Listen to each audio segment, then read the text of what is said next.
What's going on, everybody? Welcome to another episode of the High Performance Fatherhood podcast. This one took a little while to do. I don't really know why it took a while, but I wanted to get this interview in for some months. Yeah, I've known today's guest for some years. indeed. What do we say? About Ooh, 17-ish? Ish. Yeah. Okay. Ish. But the main reason I wanted to have him on an episode was because I believe he has a lot of insight that he can offer. He's somebody that I actually, even though we're friends, I look up to him as, almost as a mentor. Sometimes I think we get things twisted and thinking mentorship is meaning, it's got to be somebody that's a lot older or somebody that's, just on a different, way different level. But in this journey of fatherhood, mentorship comes in all shapes and forms. So I'm excited to have Derrick Calloway on the episode of the High Performance Fatherhood podcast. What's up, brother? What's going on, Mr. Woods? It's a pleasure to be one of your guests on this podcast, one that's very influential to, I know, a lot of people, myself included. So those accolades are definitely appreciated because they are reciprocated. So I appreciate pleasure to be that, here. Man. Yeah, man. So when we talked about doing this episode, one of the things I said I was going to do was I wasn't going to really prep a lot of questions. And I asked him. He did ask him. So you about to get it. Because and we'll I knew this was going to be a very colorful conversation just because I know past conversations that we had. But, man, I want to get right into kind of the crux of things and talk about fatherhood and what has your journey been like up to this point? You have two young men. I do. Which in today's world makes fatherhood that much more important in my definition. So, how's your journey been, brother, as far as fatherhood?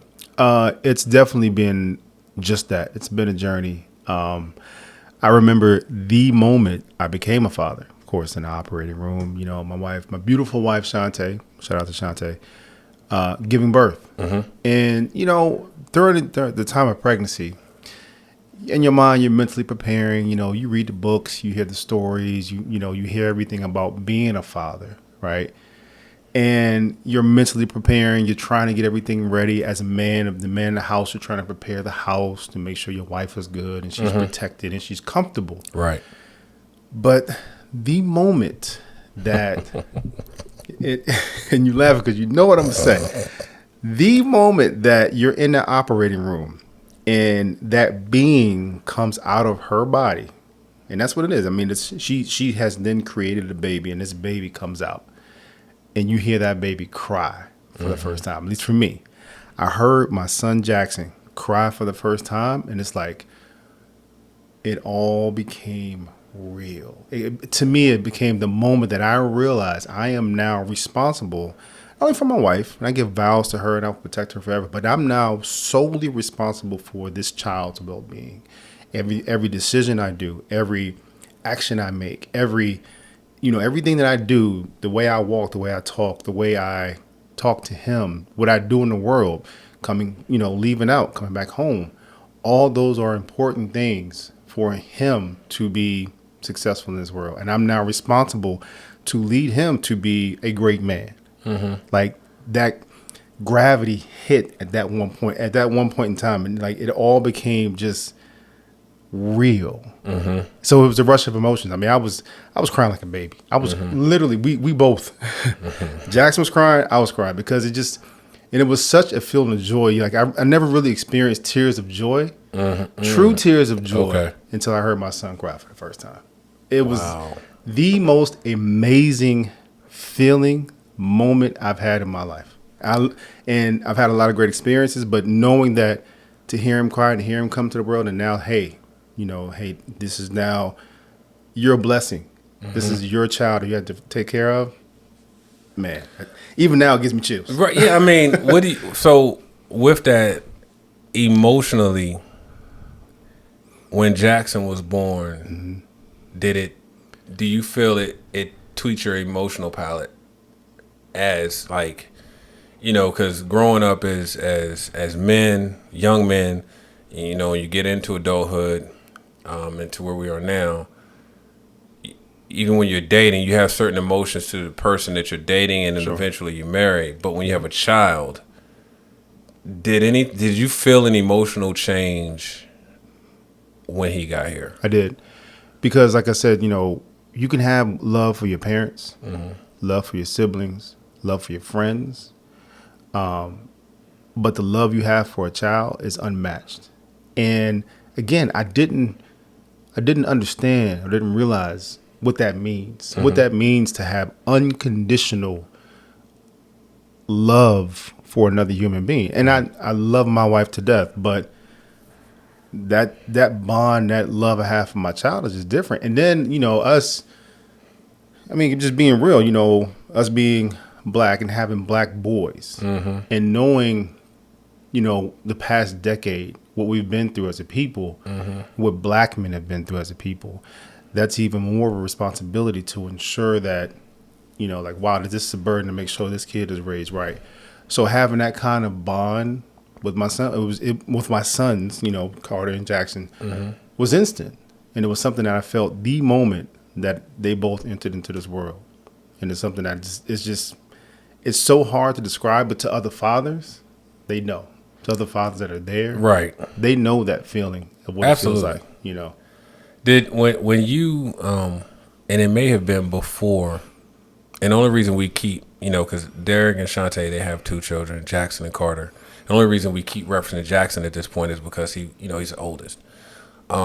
So this is, to me, when you do that, it's the start of your fatherhood journey, because we're definitely going to get into the topic of when you have multiples, when you have more than just the one, Right. and Exactly. how that looks, right? Yeah.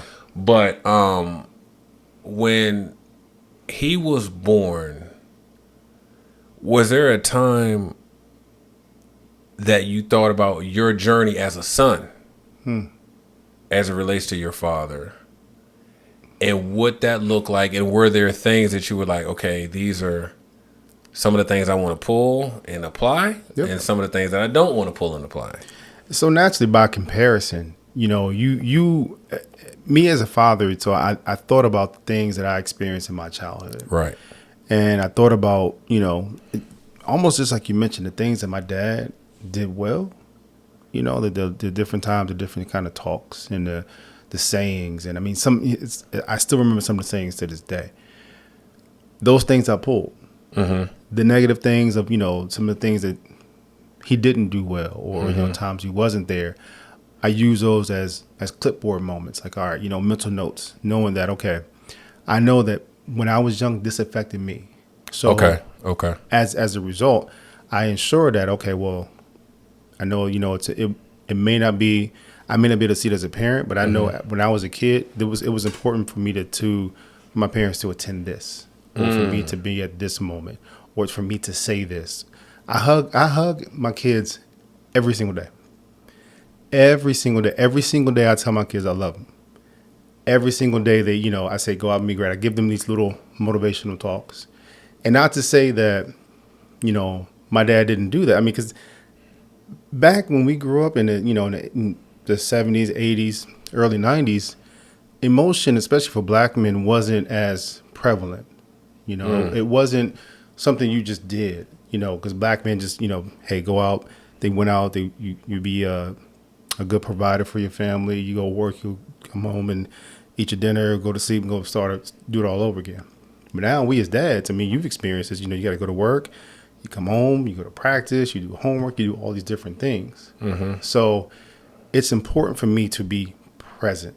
I want my kids to always know that I'm present. I'm here if you need to talk, if we got to go to practice, if you need advice, if you have different questions, like whatever it is, I always want to be present in that moment for these boys. I think emotional currency is really big with dads, and I want to see. This is the danger when you know your guest really well, and it's almost personal. You know what I mean? Yeah. But, and again, this is what I'm about to say is a reflection of you, Okay. but it's not anything against the missus. Okay. I can tell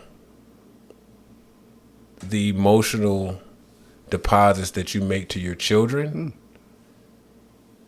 by the interaction I've had with Jax. When the occasions where I've seen him and you haven't been around, Okay. and you can, next time you talk to Kels, you can ask her. Okay. I said, Jackson is a caring kid. And again, I haven't been, so for you guys to know, there's age difference between Jackson and Carter. And Jackson attends the same school as my daughter. Yep. So I see him sometimes, separate of his brother. But he always comes up to me and he gives me a hug. I don't even really say anything like I can say, hey, Jax. And I'm in a conversation and the next thing I know, he's close to me. Yep. And I'm like, it speaks volumes that it's not it's normal for him. Yes. And I often say that for better or worse, when you see children in public, whether they're with their parents or not, they're showing you what happens at home. Wow. That hearing that makes me smile, because I always said when I had kids, like I made a point. I don't believe in bad kids. I think kids can become bad based on a product of what happens in their household. But when they come out the womb, they don't know right from wrong. Absolutely. They don't know, these different things. I think it's taught in the house. Absolutely. So for me, like, I ensure that, you got to instill values, morals into your kids. Mm-hmm. You can easily let the world raise your kids and get the result that happens, right? You can let them, them hang out with their friends and let them say whatever, do whatever. Mm-hmm. But we instill a very stern set of values and morals in our kids. And our kids have turned into very caring and nurturing and loving kids. And I'm, I don't have perfect kids, but I kind of like to think that my kids, when in those environments, when I'm not around, that they're going to do what they're supposed to do. It makes you feel good to know. Oh, because yes. We were just talking off camera when we were setting up, like a lot of times when kids are away from their parents, they do things they wouldn't do around their parents, right? And it was real. And I'm a real, just because of my childhood past. Like I tell people all the time, I can't say I had a bad childhood. Like I didn't grow up in a bad situation, but my family tried to overcompensate for my dad not being there. Okay. Right. So from that regard, it's like I didn't have a bad childhood, but there were things that as an adult, now with children, I'm realizing I didn't have. Yeah. And I like really try to give that, to Clark, who's my son, he's my oldest, and then even to Logan, like even, because I realized, and I think this is for the dads out there who are absolutely terrified about having daughters. And the funny thing about this whole situation is, out of our circle, like I'm the only one with a daughter. Like I don't know how this happened. Y'all let me down. No, y'all really let me down. I make boys. That's what I do. Make them strong. So, right. But even, and we'll get into the sports thing in a little bit, but even when we're riding in the car, a lot of times, like now she's old enough, she can be in the front seat. Okay. A lot of times I'm just riding, I'm just holding her hand, just because I realize that with our boys and girls, we're training them for their future. Yeah. And a lot of them, they get into relationships as adults. They don't know what to expect. They're trying to figure it out. Then I don't want to be a parent that watches my child get into a relationship and accept something that I'm like, you shouldn't be accepting that. And then like, maybe I didn't show you that. And that's the thing. Like, a lot of kids, they will act out because they are yearning for something they're not getting at home. They didn't get from mom, they didn't get from dad. That kind of attention, love, affection, listening, because sometimes it's easy for adults to dismiss kids' emotions, kids' ideas. Absolutely. Kids' thoughts. And I think that was our generation. Yeah. Especially our parents' generation growing up. Absolutely. Like, yo, go sit down. Go sit down. What you saying don't make sense, Right.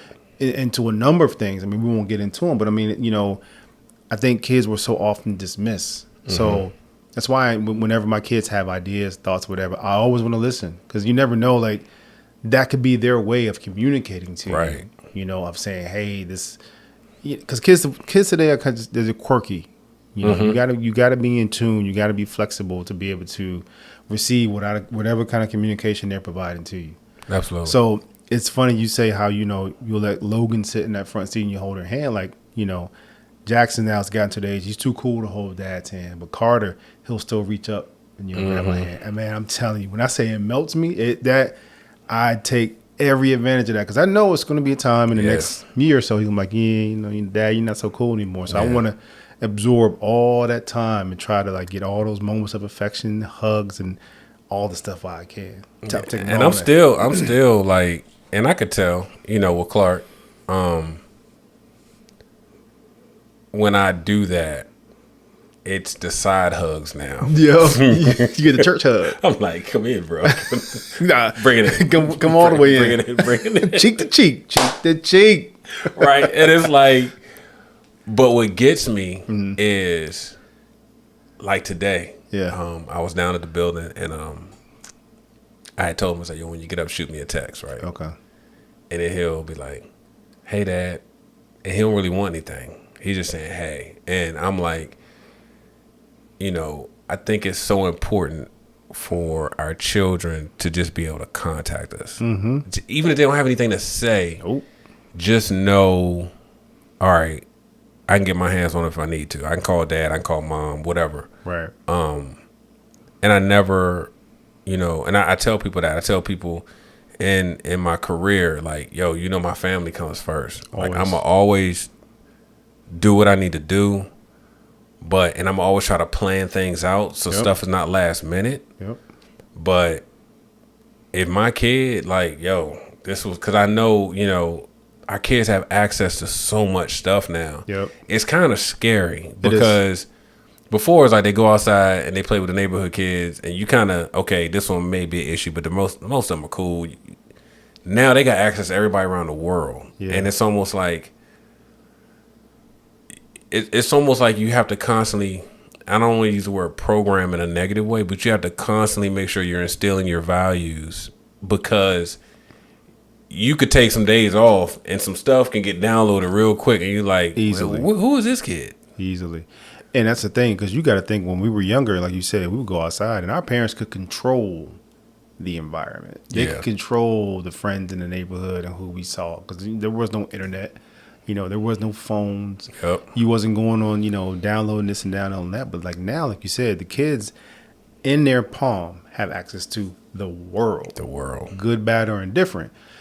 So the only way you can kind of help guide it is if you, like you mentioned, you're constantly instilling these values, and you constantly instill. Because I mean, Jackson, he was at his aftercare, and one of the kids was looking at something that they deemed to be inappropriate, and Jackson's like, whoa, nah, I can't look at this because it's not cool. And he was able to walk away. So, and that's now the stage I'm at with him, to ensuring that he doesn't succumb to peer pressure. Just because your friends are doing it doesn't mean you have to. And it's okay for you to kind of walk away. Right. So now I'm at that stage with him. Carter's still kind of that innocent stage, but just making sure that, we're always checking in with them to ensure that, like, don't succumb to peer pressure. Yes, you can be on YouTube and you can watch all this stuff. You have access to a laptop or an iPad that can get to the world, but you don't have to access all that bad stuff. That's the things we got to, constantly instill in them and make sure they're good. Just today I was I'll tell you more details later, but I was around a situation or a meeting where they were talking about the Gen Zers today. And I know our kids, I don't know all these age ranges for the different groups, but I think our kids are not in that group. Okay. I think they will be considered the next generation. What is that? What is after Gen Z? Or it was millennials, which was past us. We're not. Yeah, the we're millennials. Not God, are we old? Do we have a category? I don't know. Saying. Like it was Gen Z, millennials, and baby boomers. Yeah, I think were our parents. Yep. I don't know what we are. I don't know where we are either. All right, but we're doing just fine. Okay. All right. Yeah, we made it. But high five. But I was listening to this conversation where it was basically millennials and the group older than millennials having a conversation with this group of what were deemed as professional people in the Gen Z generation. And they were discussing how people outside of Gen Z can reach their generation. And I was kind of like, and some of the things I was hearing is like, yeah, you know, when it comes to employment, it's like we want to be heard, we want to be, you know, we want to have input. I think one of the topics was like in a social setting or more of a an association type thing. How can we get Gen Zers involved more? And it was like, well, we want to know what we're getting out of it. And I was just like, to me, it was a very selfish approach. Yep. But then I'm sitting listening to this conversation, Sure. and I'm thinking about my kids, like, yo, like, because the calming factor with me, because I was getting upset. I was like, are we really here? Because I'm watching this older generation, listen to them, and they're like, well, they're coming in the workforce, so we have to listen to what they want.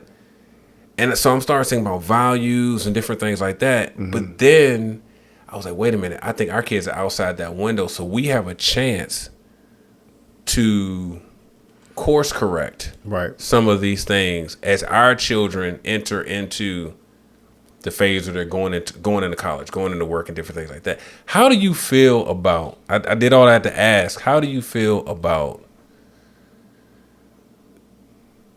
Both of us are in tune to listening to our children, but there's still a parental aspect that we apply. Yep. How do you feel about that now, and seeing today's cultures? A lot of the teachers that our children may be interacting with are in that Gen Z culture. That's true. How do you feel about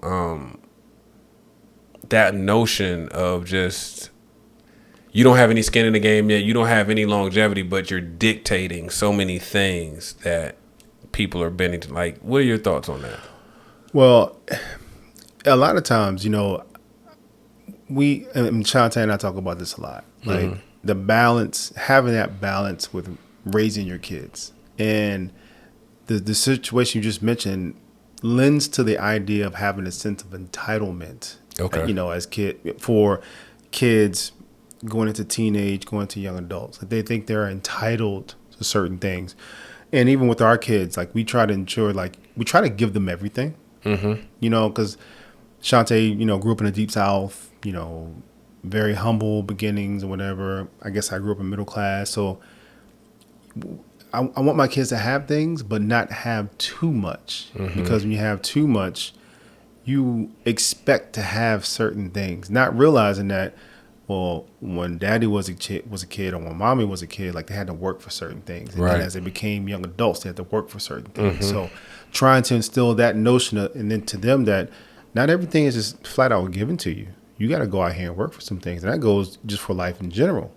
You know, it's not going to be like, you know, you're going to grow up in a nice home and, you know, you're going to have all these nice things if you don't work for it. So trying to balance that, like I want to be able to listen to my kids and my kids to be able to confide in me and listen to me, but know that, okay, at certain times I got to take my friend cap off, right, and be dad. And you got to do things because I know this is the right thing for you to do. Don't sit here and question me about it. So, because I want to have that balance. You know, I want to be the dad that raises the kids well, but also the dads that, you know, I can listen to them and kind of come down to their level. I never want to be in the stage where I'm always talking to my kids. You know, because I kind of remind Shante last. I always say, I said, stop talking to them. You know, start talking at them. You know, talk to them, communicate to them. You know, I have to be talking at them all the time. I don't want to be stuck in any one phase. I want to be fluid in the way we raise it, the way I raise and talk to the kids. And that's, you know, it's kind of the notion I go with. But I do notice that there is more of a sense of entitlement, that they think that certain things, can happen all the time. Like a good example was this weekend, I was outside, doing some yard work. And when I was younger, right, if my dad was outside, we all outside. Right. Working, right? And I'm outside, I'm busting my tail, I'm trimming bushes, breaking stuff up, and I come back in, I'm sweating, everything out. I'm coming in to get a break and get some water. And Jackson's in there playing with video games. Mm-hmm.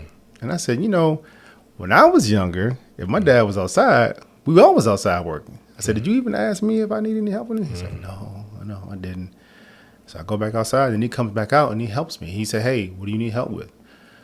But then I realized he's never been taught that. There you go. He's never been taught to say, hey, well, I'm supposed to help around in the house. Like, he has to be taught, like, all right, I have certain chores I got to do. Yeah. I got to help around the house. I got to help mom. Like, if I don't teach him these things, he won't know what to do. So I can't fault him for not asking. Yeah. And so that was a lesson for me this week. I was like, oh, okay. I've been through that, and I can still go through that. And he came outside, and he helped, and he was willing to help, and he actually did a pretty decent job. Yeah. So they like it. They like it. Yeah. And for us, like, it was me and him in that moment. It was kind of a bonding time. And I was like, all right, my bad. I need to get you out here more often. And it was a cool kind of moment. Yeah, I mean, I think kids, because I'm Jackson is how old? Jackson is 10. Okay. So Clark about to be 14, bro. They both about to be 14. 2 more years. Inch in a month. I told you. About to eat you out of house or home. Oh, about to. It's the car. Stay ready. It's the car. Look at Kelly like, again? Right. But I noticed probably around, you say he's how old? 10. 10. About 11-ish. Mm-hmm. Maybe close to 12. He started like getting in, like, yo, come outside. And then he wanted Dad, can I weed whack? Dad, can I do this? Can I do this? Everything. So it was almost like you're right. Like, it's so much I don't think we remember that we were taught. We just don't remember doing it. We just remember doing it. Exactly. Like, that was just what we did, exactly. Right? Great point. But when they get involved, it's that, even though it's work, it's like, yo, I'm out here with my man, getting and teaching them a sense of pride. And bro, when people pull up to the house, how that joint look is a reflection of you. Exactly. You know what I mean? And Clark's pretty meticulous about things, I noticed, which is cool. Like, I'll go down, his bedroom and my office are right across the hall from each other.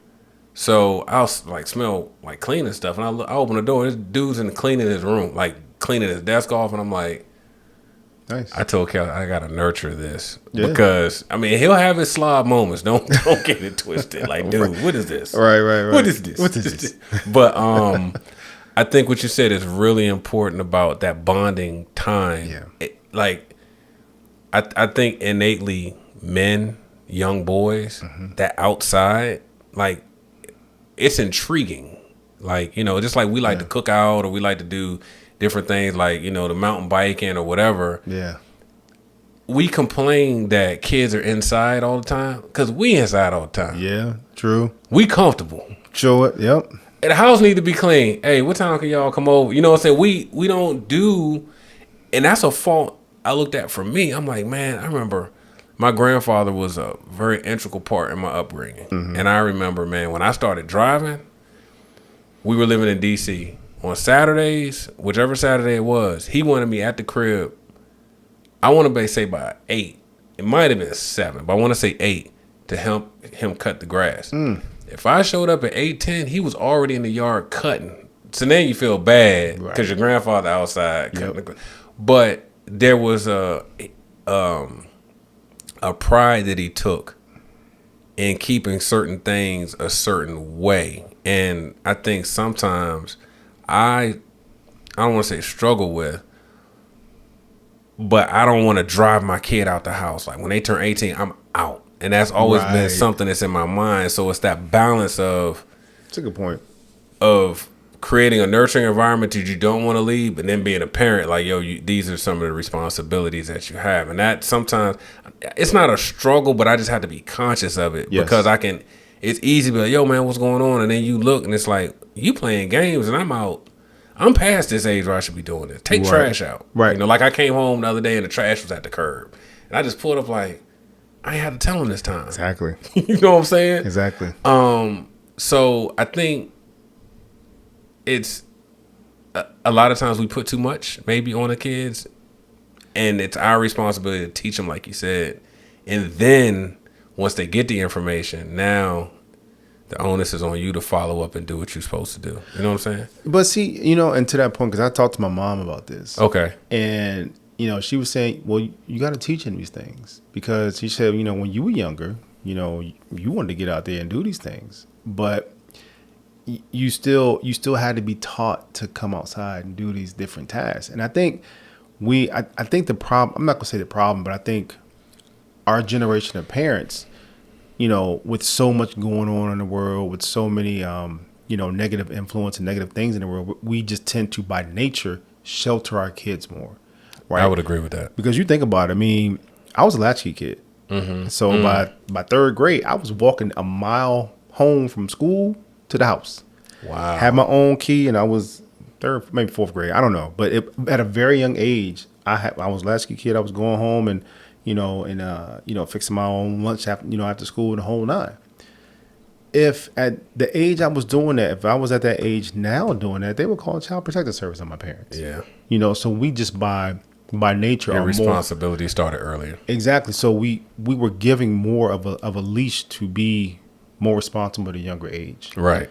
Whereas now we have to shelter because there's just so many crazy things happening in the world. Mm-hmm. But we may be sheltering almost to a fault, you know, to it where it enables them to not be self-sufficient, not be self-sustaining. That's a good point on things. So there is a balance that I think we have to find to say, okay, well, yeah, I want to protect you from the things, but you also have to be able to do things on your own, you know, and allow them to learn to mess up things. I mean, it's a tough battle. It's a tough struggle to kind of, you know, have that in-between balance. But it's one that, you know, between Shantae and I, we're really struggling with. Like I said, she wants to give him everything because she grew up just humble beginnings. So she wants to buy him everything, do everything. I'm like, well, no, let's let them earn this. You know, every time they ask for a certain thing, we don't need to give it to them. Let them do a chore.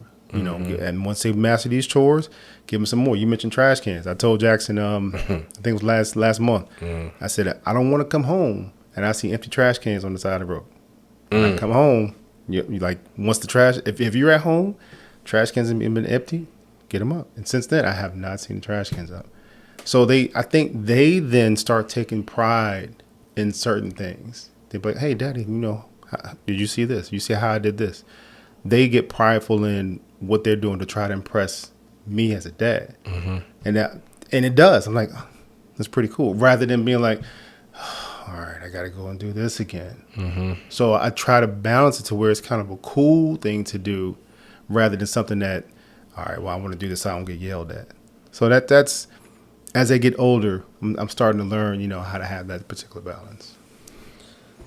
Man, what scares you as a father? That's a loaded question. What scares me as a father is my boys becoming teenagers and them leaving the house and not coming back home. That's the most scariest thing, the most scariest thought I have as a dad. It's not scary now because we control their movement, right? But there's going to be a time in the next 4 or 5 years where they're going to leave out, and I'm going to be praying that they safely come back home. And that's something that our parents didn't have to experience. That our parents didn't have to experience the notion of them being concerned about our well-being when we weren't in their presence. That's now a burden on us as parents, especially as parents of black boys and girls. So to me, that's the single most thing that I'm worried about, thought that I'm scared of. Yeah, I think, man, I'm with you. Like, your boy, I don't even know if I told you this. Your boy Jeff was up when he was up here. Yeah. You know he let Clark drive the truck. Fully drive it. Fully drive Let's go. I hope social services don't see this. But I'm like, shout out to Jeff. Right. And we pulled over. You know, Jeff got that big 2500 series truck, right? Yep. So we went, the big boy. we went to Topgolf. We're pulling up. We getting in my neighborhood where my neighbors live with their cars on the street. Oh, You see where I'm going? yeah. And he's pulling in. I'm in the passenger seat. Jeff's driving. Clark's in the back. So we turn down, you know, my main street, and he kind of ducks off onto the side street. I'm like, bro, you know, I'm like, what are you doing? He was like, I'm like, what are you doing? He go, Clark, you ready to drive? And Clark looked like that sloth. They go, like, Right? He was like, yes, Uncle Jeff. Uncle's rule. Right? So I'm like this. I'm on my app like, do I have insurance for that? So Clark gets in the front seat. Jeff gets in the back seat. Nice. I'm in the passenger seat. I'm like, you get a front row view. What are you doing, right? Right.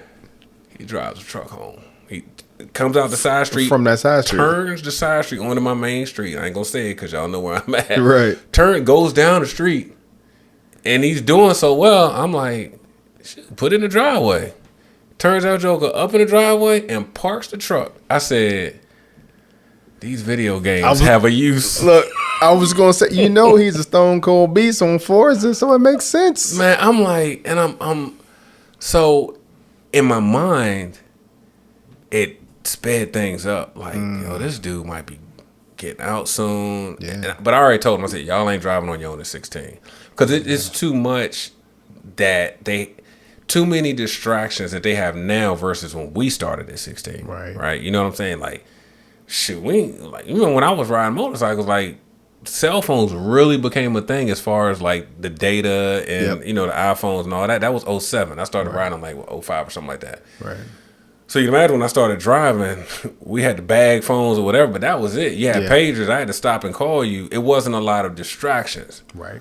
Now I'm like, man, it's just people ain't even looking at the road. You drive by people, they looking down at their phone. I'm like, so it started making me think like one day, sooner rather than later, this dude's gonna be out here and I'm gonna be up thinking like, man, come on, like, you know, and I don't want to be overbearing. Sure. But that's why, to me, it's always been important to create a sense of wanting to be home. Like, don't do, because sometimes, you know, you see some kids, they just leaving the house, they just don't want to be home. They just running out, and they're usually running towards the wrong thing. Right? I know you're going to have to go out, or you're going to have your activities and stuff like that, but I always want home to feel like a welcome space. You know what I mean? Like, even if you, because I notice even in other cultures, that's something that other cultures do that we traditionally don't. Like, you see a lot of parents say, you 18, you got to do what you got to do. And then you see, just in through my creative business and different things that I've seen working with different people, like you might go to a wedding and the daughter might have just moved out at 26 or the son, because the parents created an environment where we want you to kind of have your footing before we throw you out here in the world. Right. You know what I mean? Because life is already hard enough. Thinking back, we weren't ready at 18 to do life. No, not at all. But that's the age. Yeah. And I mean, I agree. I mean, you know, I'm not going to be so anxious to kick my boys out and, you know, have them go into the world, assuming that they continue on the path they're on now. Right. Right. Now, you know, if my kids are being just jerks and, you know, disrespecting me, disrespecting my mom, you got to go. Right. There's only one king in this castle. Absolutely. But I mean, if they're on the path that they're on now, which I anticipate they will continue to go on, then sure. I mean, I want my kids to feel like, all right, you know what, you know, guys, instead of us going to hang out in the street, let's come home, come to my house, right? Come hang out, you know, and come do your thing and feel comfortable and be respectful. I mean, I'm not gonna let my kids be down in my basement and partaking in all these drinks I have down here in my, Where's the thing I had on the right? I don't see it no more. I'm gonna have little tick marks in my bottles. Actually, I ain't drinking my stuff. But I want my kids to feel like, you know, I always tell my kids, like, you can talk to me, right? Meaning that if you make a mistake, tell me about the mistake. It's all right, you know, we'll go on, we'll learn from it. But don't make a mistake and then lie about the mistake. Absolutely. That's when we got a problem. You know what I'm saying? So that's just till I apply that to when they get older. Like, you know, you can come and talk to me about anything. And like, you can come. This can be a safe space for you. I don't want them to be when they walk across that stage, they got their bag packed and they in the car, or on a flight to the first thing, smoking to their college or wherever they're going. And they just wilding out. And right, because they were so, restricted while they were younger. Right. And they couldn't do anything. Right. But again, I'm not going to let them go buck wild and do their own thing. So it's always going to be balance. It's always going to be balance, yeah. Man, I want to kind of get into real quick because this is a part. I don't know, and I don't want to. I want to be careful when I say this because I'm not trying to downplay anybody's situation. But even though you have 2 sons, I have a son and a daughter. Having children in competitive sports. Ooh. And then, and I'm not sure about Carter totally, but I know Jax's schedule. Yeah. And then, with Logan and gymnastics. Yep. How do you find that balance when you have one child that's go, practices, multiple games on the weekends, tournaments, out of town, in town. Yep. And you have another child who may be playing sports, but they might not be at the same, like you might not have 2 kids in travel sports or whatever. Like, is there a balance that you've thought about or like dealt with? Like guilt that might come with it or? Man, that is a phenomenal question. And one that I haven't been asked, but it's one that I'm faced with because as you mentioned, like, Jackson is probably the most serious. So both my kids in baseball. So they both played for a travel team. Let me start with that. Okay. Jackson is the most serious. I seen the chain, bro. I seen the chain. The chain is everything. Right. I knew it. I said, "Oh, he in it." The chain, baseballs, the sunflower seeds, the whole nine. Yeah. Right? So Jackson, he's he's decent. He's pretty good at the sport. And Carter, he shows up. Right. He's there. Right. Right. So it's been a tough balance because I've always helped out with Jackson's teams. So I've been, the assistant coach or, on all his teams. And now that Carter's there playing, and Carter would show up to the games and, be there with, Shante, he and Shante would be on the sidelines cheering on. But now this season, Carter's playing too. And sometimes their games or practices would be on the same day. So it's like, all right, well, I can't be in 2 places at the same time. Right. So it's like, you almost have, I'm not going to say you got to make a choice, but like, when you so I'm wearing a shirt, and the shirt, I don't know if the camera can see it, but, it says my favorite players call me coach.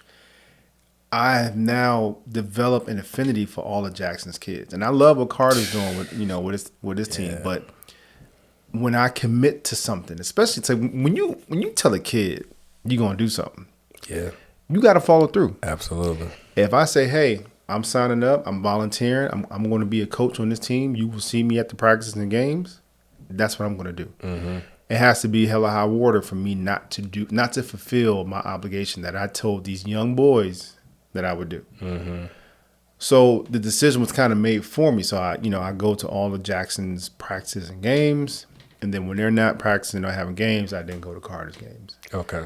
I feel kind of bad for Carter because I don't get to see all of his stuff, right? And I don't get to work with him as much as I do with Jackson, and that's a sacrifice, right? At least one of us will always be there. Like, so if we have to divide and conquer, she goes with Carter, I go with Jackson. But when I'm not at Jackson stuff, I try to go to Carter's. But that's tough because while Carter isn't that serious, Carter's still good. I mean, he's I think of my 2 kids, and they'll probably see this one day. And I've told it's all love, kids. It's all love. Daddy loves you. Trust me. Daddy loves you. But I mean, Carter, I think, will be more athletic than Jackson. That's funny. And it's just kind of crazy like that. But I don't get to see all of this stuff, and that it tears me up. But it's like, what do you do? It's a tough balance, man. Shout out to all the parents that have kids, and not just competitive sports, but like travel or because man, I'm gonna tell you this gymnastics journey, brother.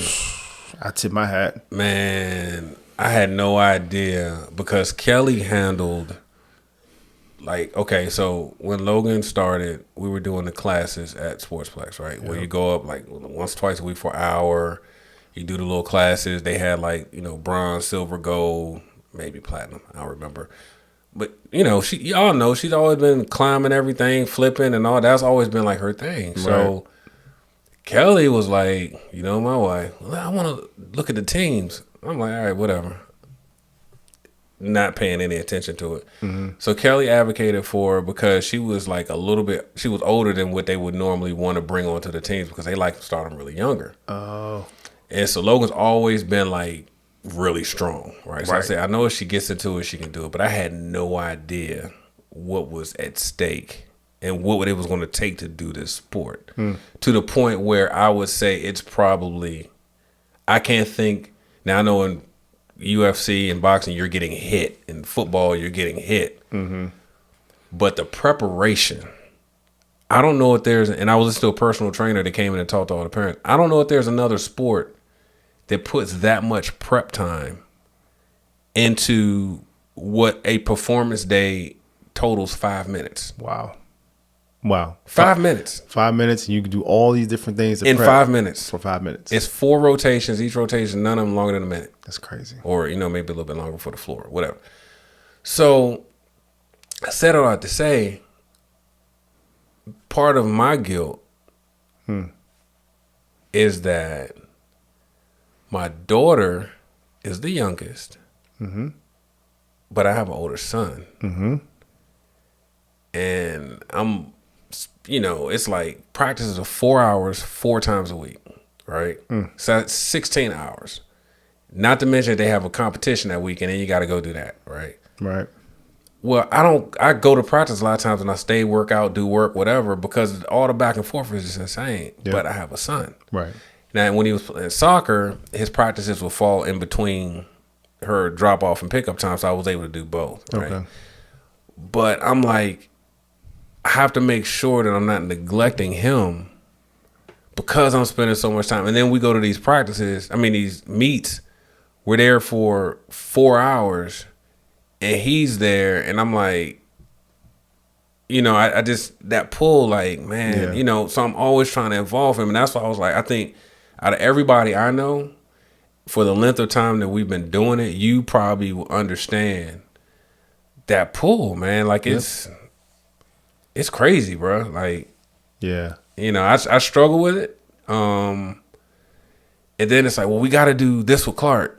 And then you start looking like, the time, like, where we gonna get the time? Right. Like, this 4 days right here. Can't invent more hours in the day. And so then it's like, okay, well, I feel guilty trying to align his schedule with hers. Right. Because, like, okay, so that means now we're running 7 days a week. Yep. And so that's why I was interested to get your take on how it is to have 2 kids, and one is typically, not that they're more committed, but it's more of a requirement. Yes. For them to be there. So yeah, and it's luckily it hasn't come to the point where Carter has said, well, why don't you come to my game versus his game? He hasn't. He's still young enough to where he's not asking that, and I'm hoping by the time that he is old enough to realize that, I can then be back in daddy role for both of them. Because that's where eventually I want to be. They both got into baseball. I've never played baseball a day in my life. Really? Never a day in my life. But I am a baseball coach. I'm going to talk about that. I didn't know that. Never played a day in my life. But, my only sport that I played was basketball. Okay. And proudly enough, Jackson played basketball for the first time this past fall. Oh yeah, that's right. Yeah, it was great. And I think his first game was at my alma mater, at my high school. Wow. But the point to where they're both kind of looking at me to be at their games, I want to do that. Like, if I have to go to, and I do that now. Like, whenever, from our household logistics standpoint, I go to all their practices. Mm-hmm. So that means Monday through Friday, if somebody has a practice, I'm the one taking them. Right. I choose to do that. Absolutely. And it works in our household. Like, so, as long as they're not conflicting the same day, I want to at least be there. And then if there's no conflicts, I'm at all their different games. Mm-hmm. But I do want to get to the point where I can attend every single game, because I want to be there for all those moments. Mm-hmm. I don't want to miss any of them, if I can. But we're still young enough in the household now where it's no emotional conflicts of like, Okay. well, you went to all the Jackson's games, you know, why aren't you going to all of my games? Right. If Carter hasn't, you know, said that. I think he's still kind of oblivious to all that. So I'm just hoping that by the time he really starts maybe getting better or really caring, I'm in a lesser of a coaching role on Jackson's team, and I can then attend both events. I want to kind of finish things up with that really quick because I've as we came out of this past soccer season, Clark had aged out in the fall, so he couldn't play in the spring. But I went back to coach, and talking to some other guys, you know, other fathers who are coaching, have coached. But what was interesting to me is that you say you never played baseball, and that's what I was trying to explain to dads. Like, you don't, and a lot of times as men, our egos, if we ain't really good at something, we don't really want to. But I'm like, bro, you got YouTube. It's not like you have to play with them. Nope. You just have to show them what to do. Yep. Real quick, explain like the impact of just being there for these kids, and not even biologically yours. Man. But you're a coach, but Yeah. you didn't play, but you're an effective coach. Like what goes into that? Oh man, that's a great question, and I hope you got time because I got a lot on that topic. So this past weekend, our head coaches could not attend, right? And so I had to be the head coach for the baseball games on Thursday and on Sunday. Again, never played baseball a day in my life, so I mean, I'm literally setting the lineups. I'm setting the pitching lineups. I'm setting the positions. With the catcher, I'm calling pitches. The whole nine. Oh wow, okay. The whole nine. In this game, and You're calling the pitches too? I'm literally calling. Wow. I'm calling signs. I'm on third base, doing all kind of crazy stuff. Wow. Right? Doing all that, and at the end of the game, because it's Father's Day. We had the game on Sunday. Right. It was Father's Day, and when the games were all done, they pulled me to the side and said, you've been doing a lot for these kids. You've been, the consistent factor as far as a coach goes. That's all so this dope, man. Man, and they started talking and said, we want to give you this shirt on, behalf of what you've been doing. Oh, that's where the shirt came from. Yeah, it came this Sunday. And we want to give you this car. And, I read it. And, man, I'm telling you, like. You ain't lose it, did you? You lost it. He lost it. Yeah, I kind of lost a little bit. It. But it's because, like, I just have such an affinity for these kids. And it's like, I feel like, while, yes, my son plays on this team, I have, like, 9 sons that play. Because, granted, I haven't played, but, like, I've picked up the little different nuances. I know what, okay, if this kid's on third, I can send him home, but this one I can't. Or he can throw certain pitches. So you learn these kids because you're with them, 3 to 4 to 5 days a week. So you develop these kind of bonds, and it's not me just coaching them from a baseball standpoint. I say, hey, how your grades doing? There you go. I know you had a test, going on this weekend in class. How did that go? How you treat, how's your relationship with your dad? Like you can't talk to your dad or your mom in kind of way. Like how you treating your sister. Like it's much more about, it's not so much about baseball, it's more about life. There you go. And while you may not know about a sport, like, and I commend you for coming back to soccer when Clark is out, because that shows that you care more about the kids than your kid being in that sport and being a coach dad.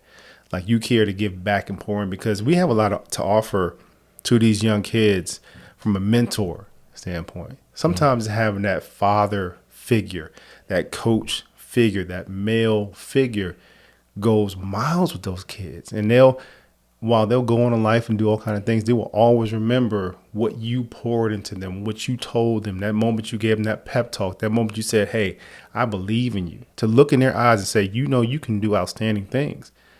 That's what makes these moments so special to me. And that's why I love, being with those kids. I have, and I'm sure over your time coaching, you've maybe have experienced this, but the insight that you get as a coach, but a coach is also a dad. Yep. When you realize that these kids come from different backgrounds, they're like, you're watching stuff play out in practice, and you're like, why is this kid doing this? Right. And then through one way or another, you find out this situation might not be ideal at home, or you're like, oh, okay. Yeah. and you figure out, and I think that's the superpower of being a dad and a coach, is especially if you're a dad and you have more than one child, you know you can't parent each child the exact same way. Amen. So when it comes to the players, it's like, Amen. I can yell at this one. This one gonna break down if I do that. So I can't do it. He gonna shut. I can't do it. So, like, is that you saying that too? With, especially because y'all got what, 9 on the field. Yep. Yeah. And then a given time we have like 10 to 11 kids, and being having multiple kids, that is an outstanding point because I can say certain things to Jackson that I can't say to Carter. And on that baseball team, I can say, and challenge kids in different ways, things that I know that will work for, one kid that I know if I tell this other kid that he's just going to melt down and get all in his head. So knowing the child psychology, because it's so funny as coaches, we talked about this. Baseball at these younger ages isn't about baseball. It's about child psychology. Absolutely. And being able to motivate these kids in a certain way and talk to them in certain ways. And, knowing when to raise your voice, when to talk low, calmly, when to, make them run and do all these different things versus, having teaching moments. And so the skills I've developed as a dad have conveyed on the baseball field. Wow. And the two, they are linked. They're synonymous to one another because it's about uplifting, encouraging, motivating, words of inspiration, motivation. Like it's just and teaching rather than just yelling or, because I get out there, I'll run with the kids. Like I'm not gonna just tell you to do certain things that I can't do. Like I said, I can't hit a ball far, but I can show you the techniques to do it. But and as a dad, I can teach you all the things that I've learned as a son and as a young man, and apply those things to you in life to help you be better. So the two up to me are synonymous. Being a good dad and being a coach go hand in hand. Man, look, this I think we're going. I want to do a round table soon. I think we're going to do that with some other guys. Yes, indeed. I'm gonna step out and say I don't mean this in no kind of funny way, or whatever. But this has been one of the dopest conversations that I've had so far because I knew it was going to be real. Yeah. Like I said, none of this stuff. Like I had some questions that I had jotted down. Did you ask him? Nope. Nope. And he didn't give me the questions. No, I didn't. It's on the phone. It's right here. I was like, I ain't looked at this phone one time. I'm like, because I knew, like I said from the beginning, that your insight into fatherhood would be honest, and I know that there are some people that'll be able to glean from this and grow. Last 60 seconds. What piece of advice would you give to a new dad? I always ask this at the usually at the end of a podcast. But what piece of advice would you give to that dad who's him and his significant other, they're expecting their first child? Like, what piece of advice would you give them? Be present. Anybody can provide the sperm to make a kid, right? But being a dad, being a father to that kid that's something that that is vital to that kid's existence, to that kid's well-being, to that kid's to that kid being special. So I would say if I had to give some keen advice, be present, be patient. We live in a microwave world today. We want everything to be a quick fix, something fast. Sometimes you got to just sit back, sit down with your kids and listen. Listen to what they say. Ask them what you think about this. And don't dismiss their feelings, their emotions, what they say. Listen to what they say because kids are smart. Very, very much so. Kids are a lot smarter today than we were back in the day. So, be patient. Take the time out. Don't put the phone down. Have that time. When you sit down and eat with your kids, sit down and just talk to them. How was your day? Tell me something exciting about your day. Because they get more thrill out of that thinking that, hey, well, daddy cares about what I did for the day rather than just, talking at your kids like he really wants to know what's going on. So be patient, be present, listen to your kids because they're going to tell you what's going on. So those are some words of advice that works for me and my kids. And, don't have that patience to be able to talk to them. Kids are going to frustrate you. Being a new parent is hard. It can try your patience, but it's the most rewarding and fulfilling role you will ever play in life. So be patient and be patient and enjoy every single moment. Because before you know, as you know, your kids are going to go from being knee high to being your up height here. or higher. Yeah. So be patient, be present. Look, man, I appreciate you sitting down, man, having this conversation with me. Like I said, I enjoy it because we've never really done this before. No. We sit down and just talk man to man about this fatherhood thing. And I appreciate you coming on, sharing, being transparent. And like I said, I know there's some people out there, there's some fathers out there that are going to be able to learn from it, and it's going to help them along their journey. So I appreciate you, brother. And I want to say, so he's giving me his flowers. I want to give Troy his flowers. So Troy he doesn't know this, but you are an extreme inspiration to me as a dad and to other dads out there because of what you're doing, your level of commitment, and like how you interact with your kids. You know, the things you're doing to ensure the bond that you have between you and your kids. It's phenomenal. There's not a lot of people out here doing this. So that's why when you mentioned this to me, I was jumping up and down. Oh, yes. I want to be a part of it because what you're doing is something special. And I'm so glad. I'm so honored to be a part of what you're doing. Thank you so much. That means a lot because you do things and it's like, I know this is what I'm supposed to be doing. Yeah. And it's to hear that from a peer. Yeah. This ain't about y'all see me when the cameras ain't on. Right. You know what I mean? Yep. So that it's almost like when I was saying about Jackson earlier, when you're not around, y'all see me when the camera's not on. So to hear that come from that place means a lot, man. So I appreciate you. No doubt. All right, you guys. Thanks for tuning into this episode, and we will catch you on the next one. Take care. Peace out.